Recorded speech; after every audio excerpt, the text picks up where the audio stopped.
Hey guys, I was doing some research on rear brakes on my 2013 Kia Optima.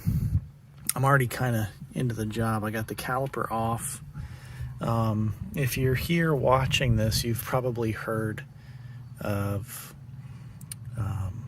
the strut and the control arm that need to be removed so that this bolt can be accessed.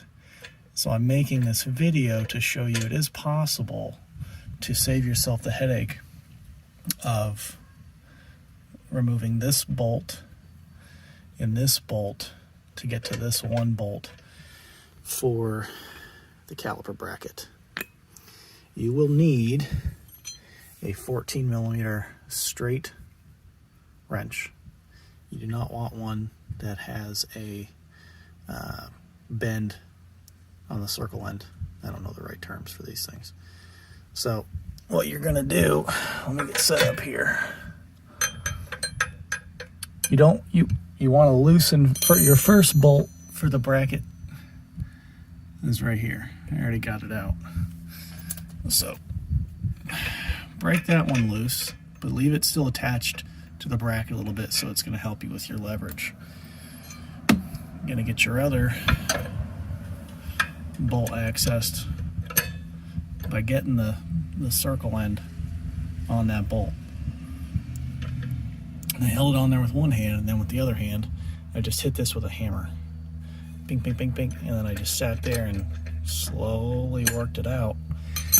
And it comes out, I guess somewhere in the engineer's infinite wisdom, they did put this here, but they did give enough foresight, or maybe it's dumb luck on their end.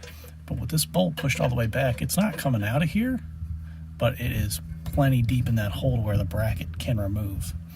So I can now access changing the rotor, and I have not had to touch the strut or the control arm. I hope that helps some of you guys with Kias. I think the quite a few Kias, 2000, I don't know, but it's quite a few model years where this is a problem with the rear rotor. Some Hyundais. But yeah, I hope that helps some people save themselves the headache. All right.